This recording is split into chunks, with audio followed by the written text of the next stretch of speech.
हिमालय के दिल में एक साम्राज्य रातों रात गायब हो जाता है। एक पर्वत जिस पर चढ़ना मना है और एक झील हजारों कंकालों से भरी। क्या ये सब किसी छुपे दरवाजे शंभाला की निशानियां हैं? गुगे साम्राज्य 10वीं सदी का हिमालयी गहना, कला, व्यापार और धर्म का संगम। लेकिन 17वीं सदी में लद्दाखी आक्रमण और आंतरिक संघर्षों ने इसे खामोशी में डुबो दिया। इतिहास बोलता है राजा महाराजा पकड़े गए, लेकिन लोक कथाएं कहती हैं लोग किसी सीक्रेट अंडरग्राउंड टनल से सीधे कैलाश की तरफ वैनिश हो गए। स्थानीय बुजुर्ग कहते हैं घुगे के नीचे पत्थर की सुरंग नदी तक जाती थी, जो गया लौटा नहीं। वहां नीचे इतनी गहरी और टेढ़ी मेढ़ी सुरंगें हैं कि रोशनी भी अंदर जाकर रास्ता भटक जाती है और फिर कभी वापस नहीं आती। 6638 मीटर ऊंचा कैलाश, 4 धर्मों का पवित्र ध्रुव, कोई शिखर पर नहीं पहुंचा। 2001 से यहां चढ़ना धार्मिक सम्मान के चलते पूरी तरह प्रतिबंधित है, पर पर्वत के चारों ओर दिशा भ्रम, असामान्य कंपास रीडिंग और अजीब घटनाओं की कहानियां गूंजती हैं। कुछ लोग मानते हैं ये पहाड़ किसी दूसरी दुनिया का दरवाजा है, एक एनर्जी पॉइंट। साइंस कहता है ये सब क्लाइमेट और अर्थ के मैग्नेटिक इफेक्ट्स हैं, लेकिन जो दास्तानें हैं वो कभी थमती नहीं। इस इलाके में गए कुछ तीर्थयात्रियों के बाल नाखून तेजी से बढ़ने जैसी अजीब बातें सुनने को मिली, जैसे समय थोड़ा तेज चल रहा हो। 88 में चीन ने एक लीजेंडरी क्लाइंबर रीनहोल्ड मेसनर को परमिट ऑफर किया था। उसने खुद मना कर दिया। कोई इस शिखर पर खड़ा नहीं हुआ, ना शेरपा ना एक्सपीडिशन। 19वीं सदी में कुछ रशियन क्लाइंबर्स यहां आए थे। जैसे जैसे वो ऊपर बढ़ते गए, उनकी उम्र अचानक तेजी से बढ़ने लगी। कुछ ही सालों में वो बूढ़े हो गए और जल्दी ही सबकी मौत हो गई। संस्कृत विद्वान मोहन भट्ट कहते हैं कि रामायण में भी इस पवित्र पर्वत का उल्लेख एक पिरामिड के रूप में मिलता है। चित्रकार और संत निकोलस रोरिक मानते थे कि शंभाला, वो छुपा हुआ राज्य, इन्हीं पहाड़ियों के उस पार है। उनके लिए कैलाश कोई साधारण पहाड़ नहीं था, बल्कि एक दरवाजा था, एक दहलीज। वो इसे एक ऊंची सभ्यता का दीपक कहते थे, जिसे आज की आंखें देख ही नहीं पाती। बौद्ध मान्यता है कि भगवान डेमचौक, जो परम आनंद का स्वरूप माने जाते हैं, कैलाश पर्वत पर ही विराजमान है।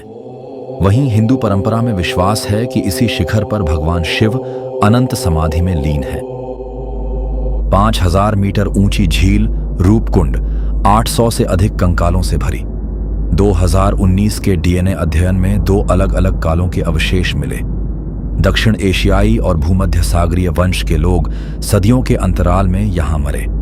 तो क्या यह बस एक प्राकृतिक विपदा थी या किसी अनदेखी ताकत का काम? भूमध्य सागरीय यात्रियों का इन ऊंचाइयों तक पहुंचना इतिहास की किताबों में दर्ज नहीं है। क्या वे तीर्थयात्री थे, व्यापारी, या किसी अज्ञात रहस्य की तलाश में आए खोजी? 2019 मकालू की बारन वैली। 10 दिन की चढ़ाई के बाद बर्फ ने रास्ते रोक दिए थे।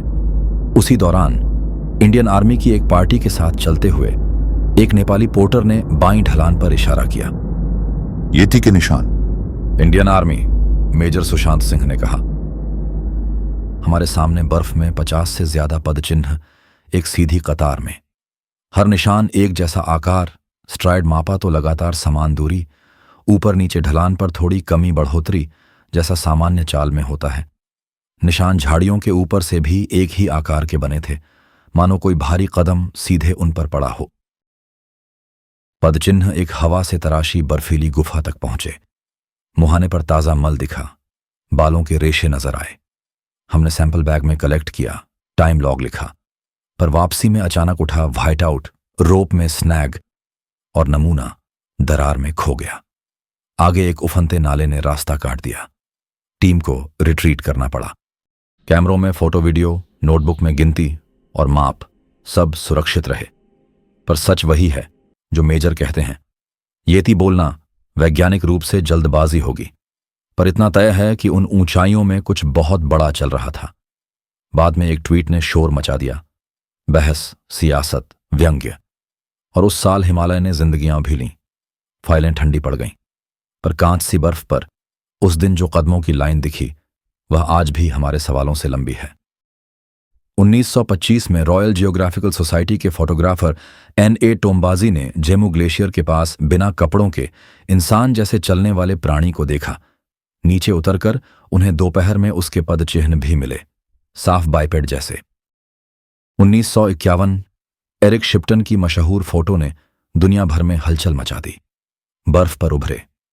1970 से अन्नपूर्णा की ढलानों पर ब्रिटिश क्लाइंबर डॉन विलन्स ने शाम ढले दूरबीन से एप जैसी आकृति देखने और सुबह उसके पदचिह्न फोटो में कैद करने का दावा किया। भालू या हिममानव, विज्ञान के पास जवाब है, लेकिन तिब्बती लोक कथाएं कहती हैं यति केवल एक जानवर नहीं, वह शंभाला के द्वार का प्रहरी है। जो भी हिमालय की सीमाओं को पार करने की कोशिश करता है पहले उसी की परछाई से टकराता है।